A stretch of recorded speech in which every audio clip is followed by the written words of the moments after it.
디트리히 보네퍼의 정말 기독교는 비겁할까라는 책에 책임이라는 주제의 글을 읽어드리겠습니다.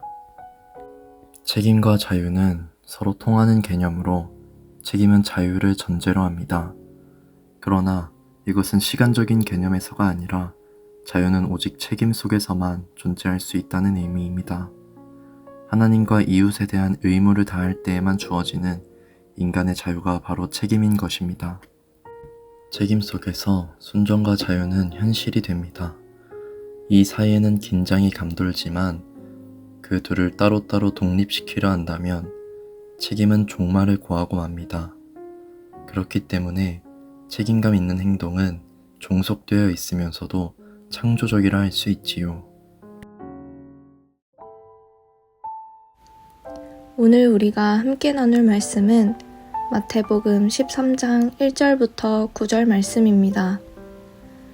그날 예수께서 집에서 나가사 바닷가에 앉으시매 큰 무리가 그에게로 모여들거늘 예수께서 배에 올라가 앉으시고 온 무리는 해변에 서 있더니 예수께서 비유로 여러 가지를 그들에게 말씀하여 이르시되 씨를 뿌리는 자가 뿌리러 나가서 뿌릴새 덜어는 길가에 떨어지매 새들이 와서 먹어버렸고 덜어는 흙이 얕은 돌밭에 떨어지매 흙이 깊지 아니하므로 곧 싹이 나오나 해가 돋은 후에 타서 뿌리가 없으므로 말랐고 덜어는 가시떨기 위에 떨어지매 가시가 자라서 기운을 막았고 덜어는 좋은 땅에 떨어지매 어떤 것은 100배, 어떤 것은 60배, 어떤 것은 30배의 결실을 하였느니라.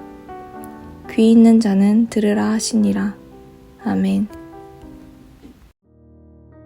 반갑습니다. 오늘 마태복음 13장 1절부터 9절까지를 중심으로 하나님 나라는 이라는 제목의 말씀을 함께 나누겠습니다. 농부가 씨를 뿌렸습니다.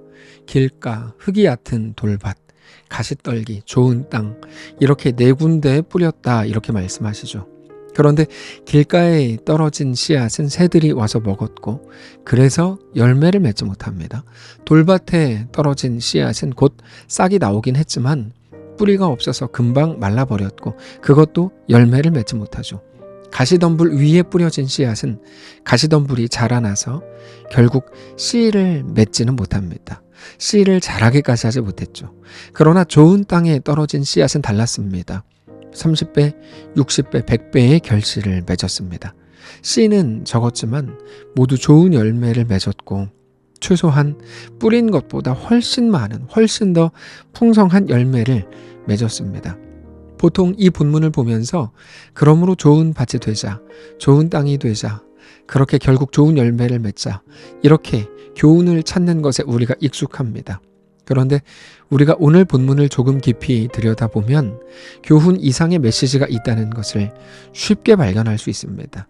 왜 그런가 하면 이 비유에는 농부가 나오고 씨가 나오고 네 종류의 땅이 나옵니다. 근데 이 말씀은 비유입니다. 비유라는 건 무언가를 돌려서 말하는 겁니다. 그러면 농부, 씨앗, 땅 이것들은 무엇을 비유하는 걸까요? 농부는 하나님이고 씨앗은 하나님 나라에 대한 말씀이요 복음을 말합니다. 그리고 여러 가지 땅은 그 복음을 받는 사람들을 의미합니다. 그런데 농부가 결실을 못한 곳이 세 곳이고 결실을 맺은 곳은 한 곳입니다. 그러면 잘 생각해 보세요. 뿌려진 씨앗은 다 똑같은데 열매를 맺은 정도가 다르기 때문에 아니 나머지 셋은 열매 자체를 맺지 못했고 오직 좋은 땅에서만 많은 열매를 맺었기 때문에 당연히 땅의 문제처럼 보입니다. 그런데 솔직히 생각해 보십시오. 여러분 이게 땅의 문제가 맞습니까? 아니요. 정확히 말하면 이건 농부의 문제처럼 보입니다. 아니 농부 자기가 처음부터 좋은 땅에 뿌리지 왜 길가, 돌짝밭, 가시덤불에 뿌려서 열매를 못 보는가 이런 말입니다. 농부가 길가에 씨를 뿌리면 열매를 못 맺는다는 것을 몰랐을까요? 몰랐다는 건 말이 안 되고 알고도 그런 곳에 씨를 뿌렸다면 당연히 농부의 실수입니다. 씨가 열매를 맺지 못한 건 땅의 문제 이전에 농부의 문제가 맞습니다.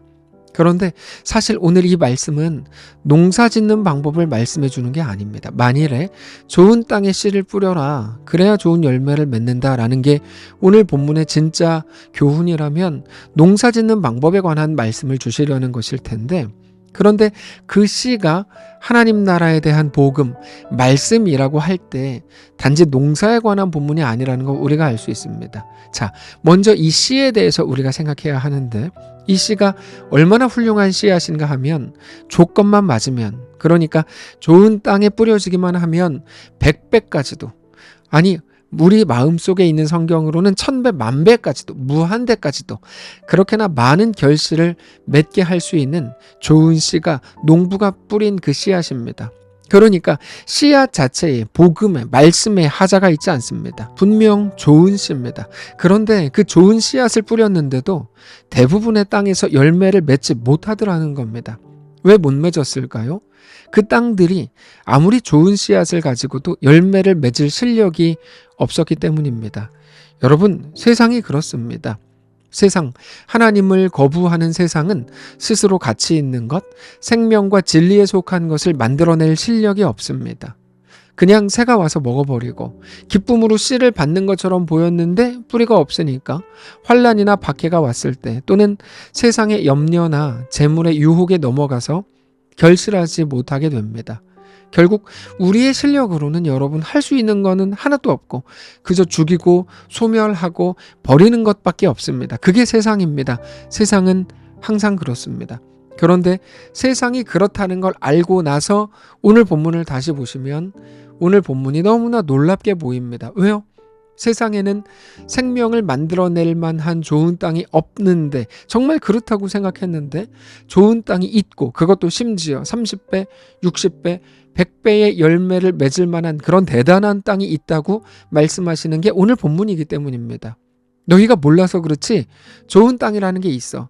너희는 물론 너희의 형편과 상황과 이런 모든 것들을 볼 때는 아무런 소망이 없고 결국 어떤 열매도 맺을 수 없는 게 맞다. 그러나 내가 말하는데 분명 좋은 땅이라는 게 있고, 그 땅은 무려 100배까지도, 아니 무한대까지도 열매를 맺을 수 있는 대단한 땅이다. 그렇게 말씀하시니까 깜짝 놀라게 되는 겁니다. 그게 우리에게는 없는데 하나님에게는 있는 거죠. 오직 예수 그리스도로 가능합니다. 오직 예수 그리스도가 이 땅에 오셔서, 우리 가운데 오셔서 우리를 통해서도 우리 속에 임하셔서 열매 맺게 하시고 승리하게 하시고 소망을 갖게 하시고 진리 안에 거하게 하시면 우리 같은 부족한 사람들까지도 30배, 60배, 100배의 풍성한 열매를 맺을 수 있다는 말씀이고, 동시에 우리가 좋은 땅이 된다는 말입니다. 그래서 이 말씀은 정말로 놀라운 말씀이지만 하나님이 아니면 결코 이루어질 수 없는 말씀입니다. 그래서 이 말씀의 핵심은 우리에게 좋은 땅이 되라라고 하시는 게 아닙니다. 하나님이 우리를 좋은 땅 만드실 거라는 말씀입니다. 실제로 그 일은 이미 우리 속에서 하나님이 시작하신 일입니다. 그래서 우리 모두를 통해 이루어내실 일입니다. 우리는 그거를 보고 은혜라고 부릅니다. 은혜는 우리가 만들어낸 게 아닙니다. 선물로 받은 겁니다. 우리는 이스라엘과 똑같은 길가였고 돌짝밭이었고 가시덤불이었지 처음부터 열매를 맺을 만한 좋은 땅이었던 사람은 아무도 없습니다. 그러나 하나님이 우리에게 오셔서 좋은 땅으로 만들고 계시다는 걸 오늘 우리가 알게 되는 거죠. 내가 정말 이렇게 됐네. 하나님이 함께 하시네. 못 견딜 줄 알았는데, 정말 죽을 것 같았는데 살아있네. 그것도 주님 앞에 나와 있네. 주님이 우리 속에서 이루신 일이 정말 놀라운 겁니다.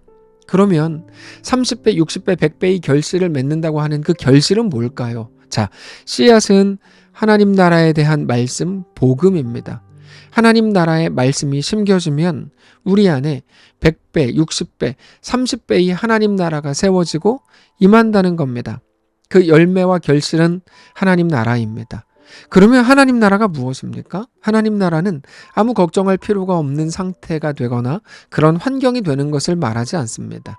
하나님 나라는 정확하게 통치권의 문제입니다. 하나님이 다스리시는 나라가 하나님 나라입니다. 그래서 지금은 어떤 상황, 어떤 환경 속에 내가 있다고 해도 하나님이 다스리시면, 하나님이 왕이시면 괜찮다는 것을 아는 거고 정말로 그렇게 믿는 겁니다. 그게 하나님 나라고 하나님 나라가 내 속에 임했다고 하는 겁니다. 그런데 그건 우리의 실력으로는 죽었다 깨나도 못 만들어내는 겁니다. 우리는 늘 워낙 염려하고 고민하고 걱정하는 것에 익숙합니다. 우리는 태생적으로 연약하고 너무 부족하게 태어나서 그렇습니다. 그 말은 돈이 없이 흙수저로 태어났다는 말이 아니라 죄로 가득한 원죄를 가지고 그렇게 부족하게 태어났다는 말입니다. 그런데 하나님이 예수 안에서 우리들에게도 100배의 하나님 나라를 만들어 내시겠다고 말씀하시는 겁니다. 그러니까 하나님이 우리 안에서 만드시겠다고 하는 하나님 나라는 우리가 만들어낼 수 없는 겁니다. 그 놀라운 이 일을 그러나 오늘 우리 속에 이루고 계신다는 사실을 믿으시기 바랍니다. 그게 신앙이고 그게 성도입니다. 우리가 가진 놀라운 복이 바로 그겁니다. 하나님 나라가 우리 속에 임하는 겁니다. 오늘 임하게 될 것을 믿으시기 바랍니다. 사랑하는 성도 여러분, 우리 모든 성도들의 삶과 가정에 이 놀라운 하나님 나라가 임하게 되시기를 축복합니다. 오늘 여전히 돌짝밭 같고 가시덤불 같고 길가 같아서 어떤 소망도 없고 가능성도 없는 것 같은 우리 인생 속에도 하나님께서 30배, 60배, 100배의 결실, 하나님이 다스리시는 그 하나님 나라가 가득 임하게 될 것을 소망하는 우리 모두가 되시기를 원합니다. 기도하겠습니다. 살아계신 하나님 감사합니다. 하나님이 우리 왕이요 전부인 것을 알고 고백합니다. 그 믿음으로 우리 삶을 살기를 원합니다. 성령님, 우리와 함께 하셔서 우리를 가르치시고 깨닫게 하시고 오직 하나님만 우리의 소망이신 것을 고백하는 우리 모두의 삶이 되게 하시옵소서. 감사드리며 살아계신 예수님의 이름으로 기도합니다. 아멘. 사랑하는 성도 여러분, 하나님께서 오늘 하루를 우리에게 허락하셨습니다. 믿음으로 우리 주께 나아가시기를 원하고 어떤 자리, 어떤 형편 속에서도 하나님을 뜨겁게 사랑하고 하나님과 믿음으로 동행하는 귀한 날 되시기 바랍니다.